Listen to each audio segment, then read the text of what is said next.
Hey folks, it's Frithgar here, how you doing? I'm taking the beans now. I'm literally just carrying straight on from the end of last week. We're going to take the beans over to, it's Pacific Grain, I think. Yeah, Goldcrest Pacific Grain, those are the ones. If you have a look here, the price for the beans at the moment is $1,500 per 1,000 litres. So, I mean, it's coming down, but they're still pretty good. The others are in red. So we'll get a bit of money for that, and I'm hoping that we can get nearly enough money to be able to buy the forager attachment to go on the tractor to do this field of maize right here so that we can make silage, because we're going to make some silage to make some money. We need to plough up that field there before we do anything further. So I will use this tractor because the other one's got care wheels on, the row crop wheels, so we don't want to use that one for doing any ploughing, which means we're going to have to use this tractor to do it. Now the question that I asked you all last week was, which forage wagon would you like me to get? There we go.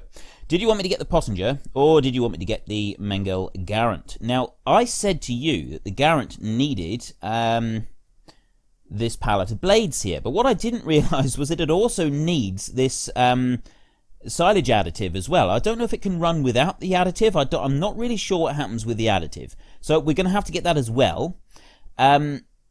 Some of you did point out that it does actually end up costing quite a bit more to use the modded one than it does to use the standard one, but I've had more people ask me to use this one than have asked me to use this one, so this is the one we're going to have to use, even though it is going to cost us more money. It's a little bit of a shame, now that we know that it is going to, there's always a hidden expenses, isn't there? Whenever you buy something, there's always a hidden cost that you didn't know about. But that's the one that we're going to have to use when we come to doing some grass, so we will figure out a way to do it. My question for this week, I'm going to buy a telehandler. I don't like using front loaders on tractors, as you know. We have a front loader attachment for the tractor that we've got, but we will be getting rid of that one. Why is my balance 237? Did I just buy something? I thought I had $10,000. Please tell me I didn't just buy something. That's going to be awkward and embarrassing if I have just purchased something. Well, no, there's nothing at the shop. There's no indication that I've bought anything over there. Back. Oh, hang on, I know, we can look into finances, can't we? Vehicle of finances, vehicle running costs, new vehicles, $8,000. What new vehicles? I have a horrible feeling I have purchased something that I didn't actually intend to. Oh, no, today. Vehicle leasing costs, but I haven't bought anything else. Okay, we'll just assume that it's the vehicle leasing.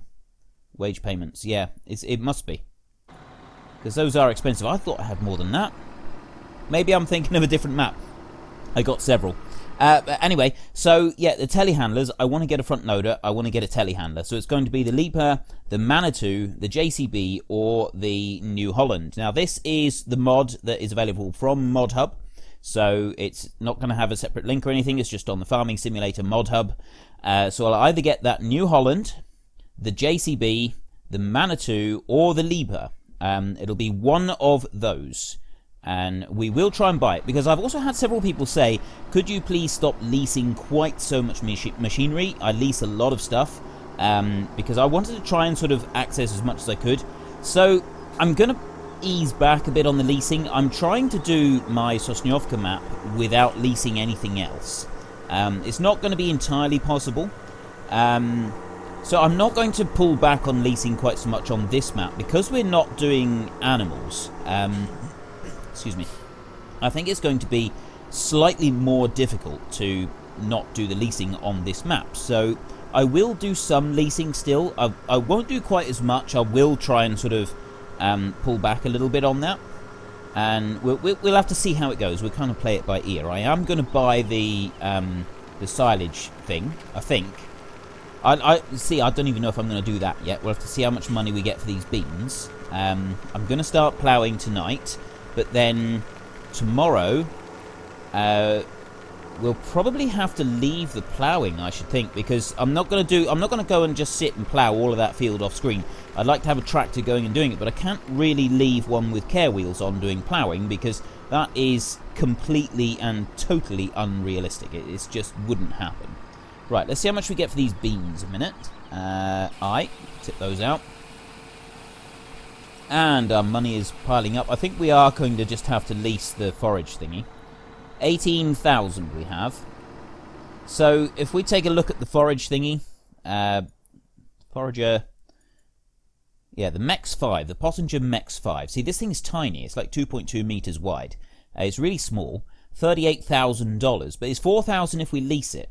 I wouldn't want to keep it for very long, even if I did buy it, so maybe we should lease this. So I've just said I'm going to try and refrain from leasing stuff, and I'm telling you I'm already going to go and lease something, but I think we would be better off leasing that. If we were to lease that one, we could also lease a leveler that we could put onto one of the tractors. Or we could put that onto the tractor with the front loader, actually. What's the option that we get when you get it? 3-point or wheel load. Oh, so it'd have to go on a 3-point. So it doesn't matter which tractor it goes on. It could go on one of the tractors. But we'll also want mowers to be able to do the field at the top. So we'll need a mower for that one. And we'll want to be able to pick it up. This one, it is 4 meter width. So it's a fair width, but I don't think it's got an option for anything else.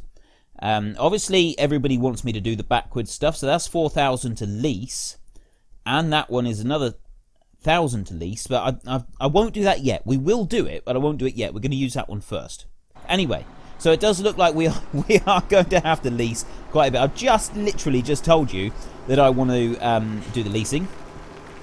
I want to try and reduce the leasing, and I have already told you that I am planning on leasing a huge amount of machinery. So yes, we're going to be doing all the leasing. So I go back to my weekly question yet again. Which one do you want? The Liebherr, the Manitou, the JCB, or the New Holland? And I am aiming to actually buy the machine that you asked me to get, but they're all around about the same price.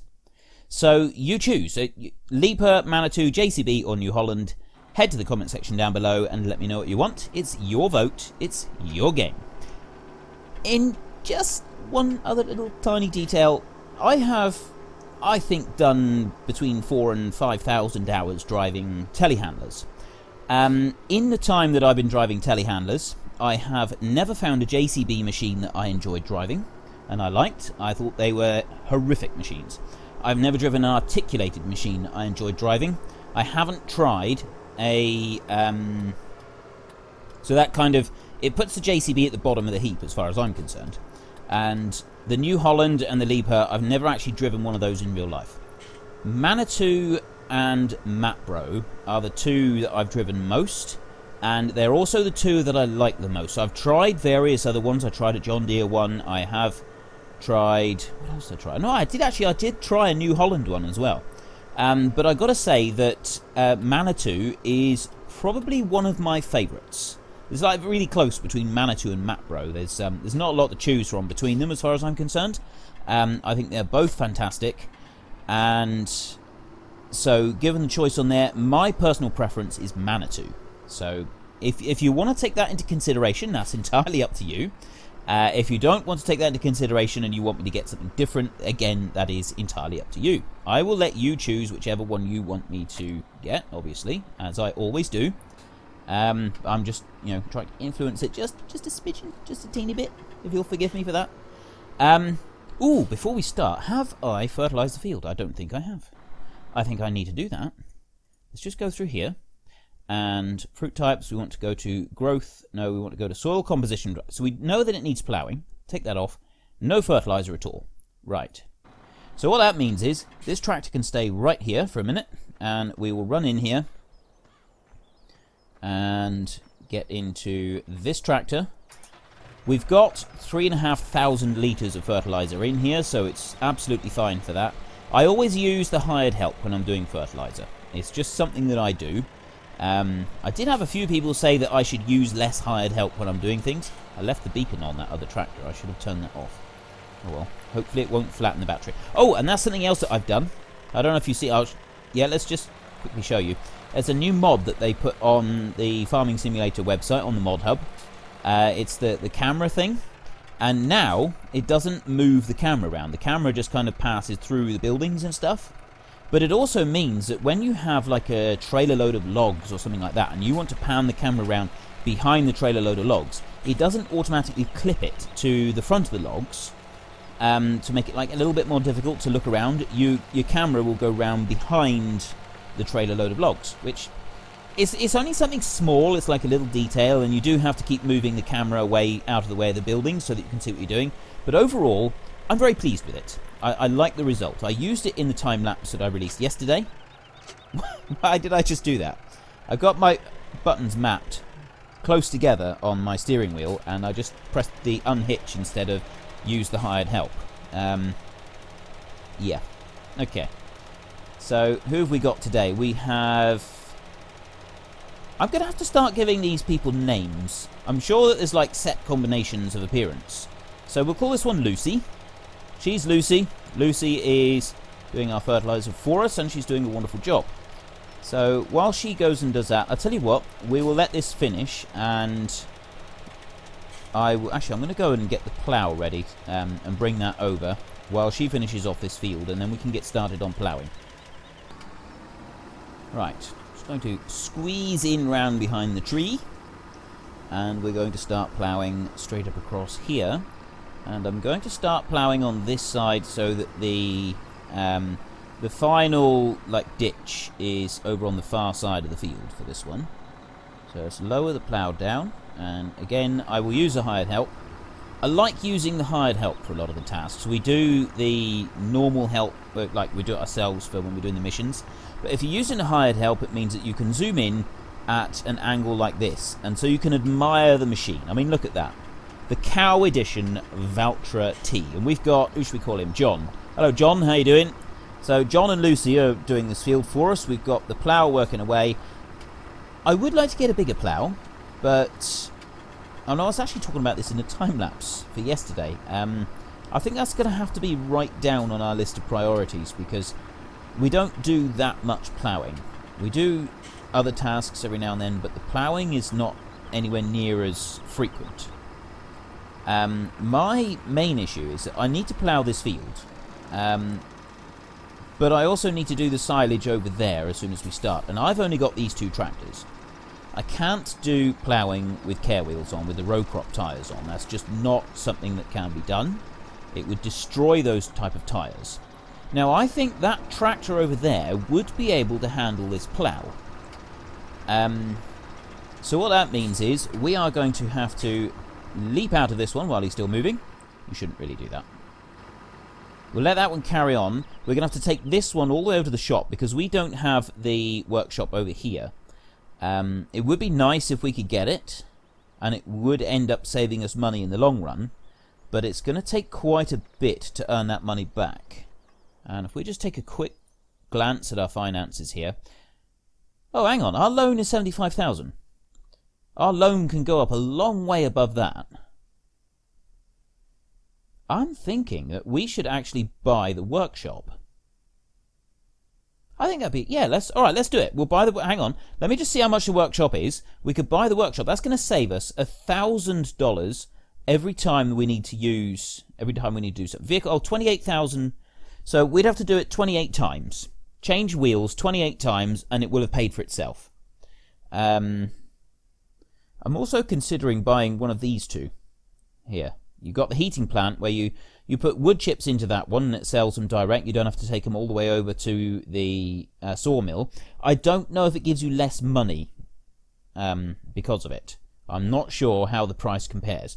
And then this one here, you put logs into this one, and that turns them into wood chips and sells them immediately. So you drop logs straight into that at wherever you've placed it on the map to make instant money, and that one takes wood chips anywhere on the map to make instant money.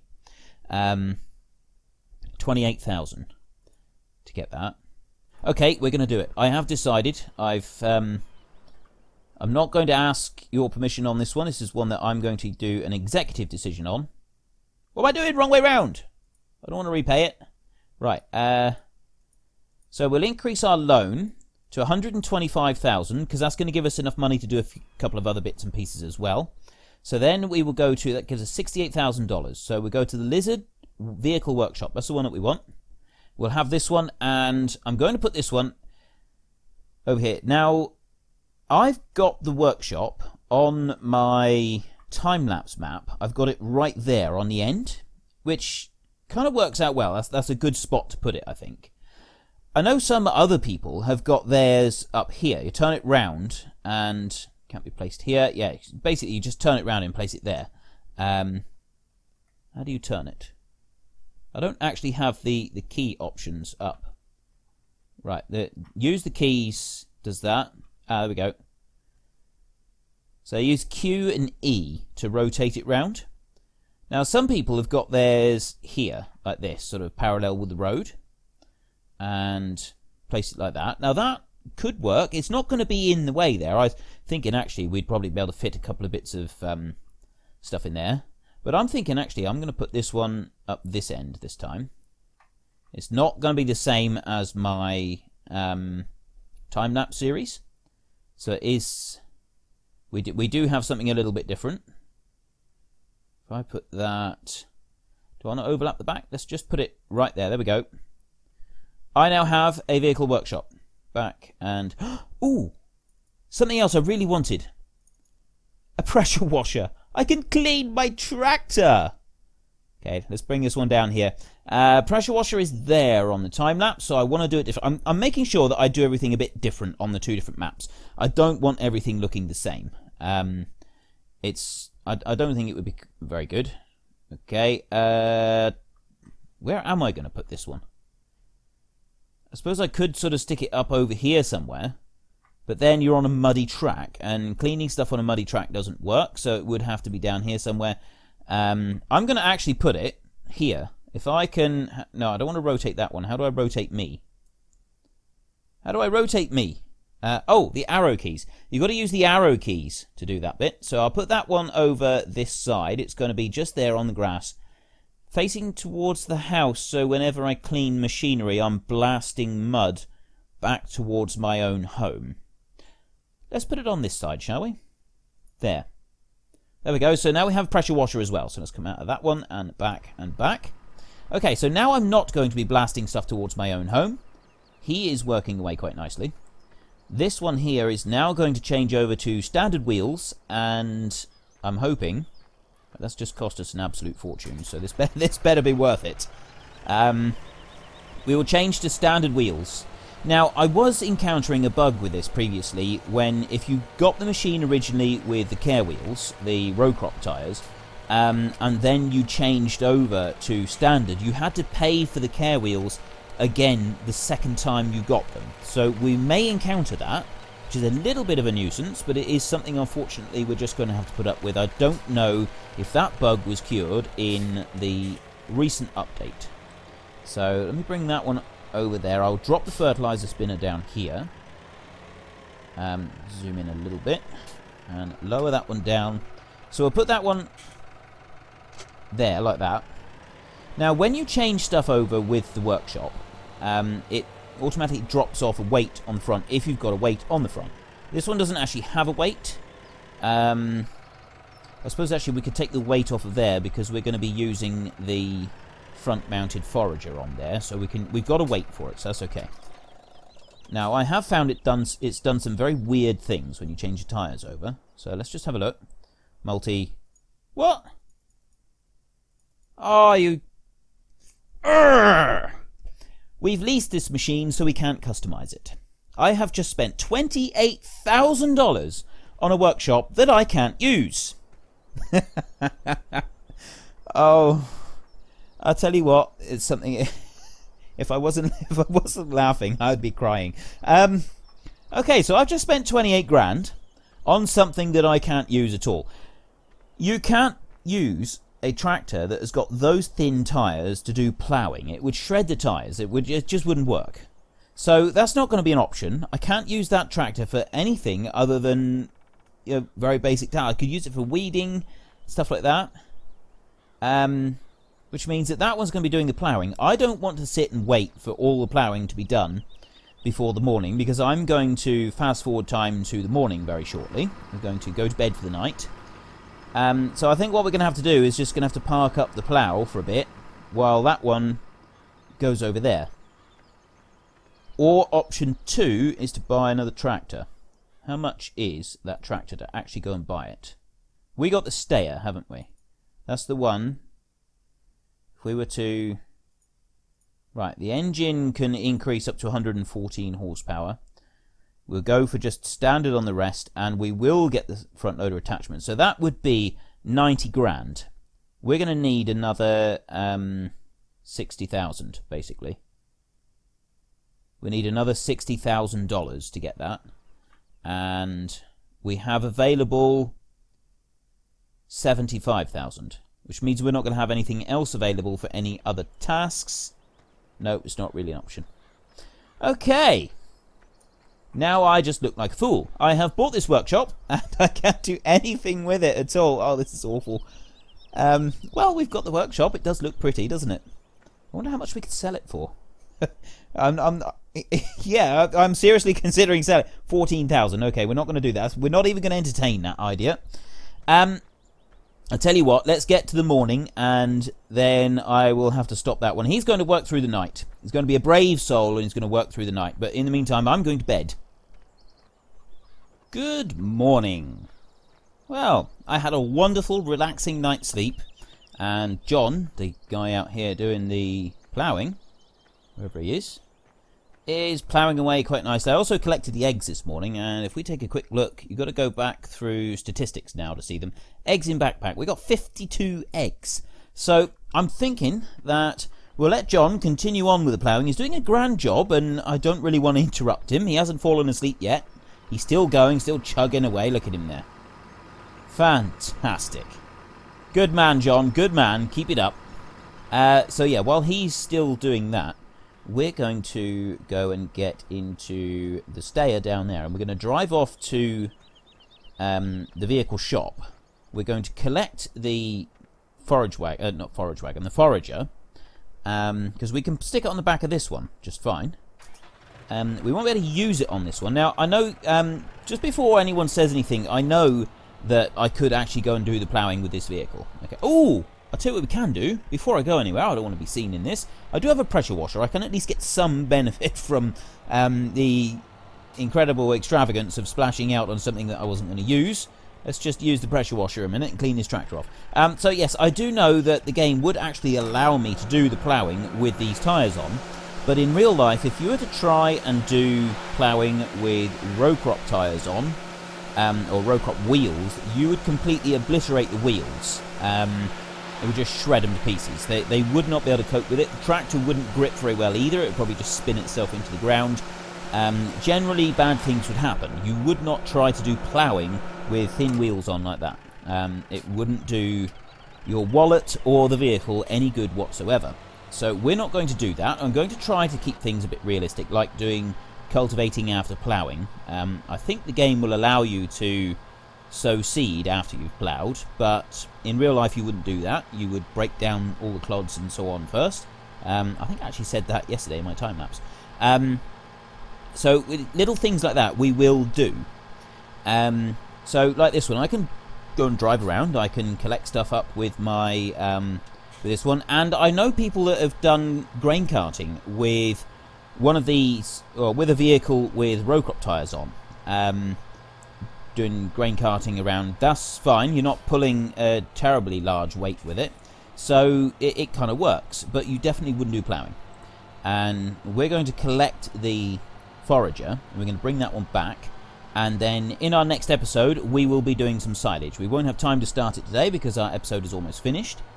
I'm thinking, because I did say that I wanted to try and reduce the amount of leasing that I'm doing, and I'm planning on leasing lots of stuff. So I'm thinking that on this map, if you have a look at my expenses for yesterday for leasing, I'll just quickly go into it.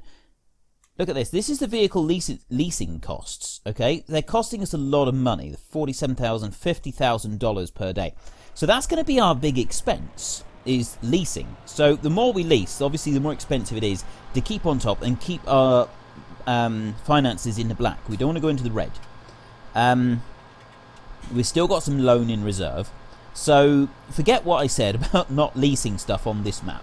I'll try to just buy stuff on the Sosnovka map, but on this map we will do leasing. We'll lease all sorts of stuff whenever we want, but obviously we've then got to pay for it all, and paying for it all is not going to be easy. It's going to be quite difficult to stay on top of all of our leasing costs. So that's going to be the challenge of this map, mostly, is staying on top of all of the leasing costs that we're going to accrue as we slowly build up a fleet of machines that are being leased.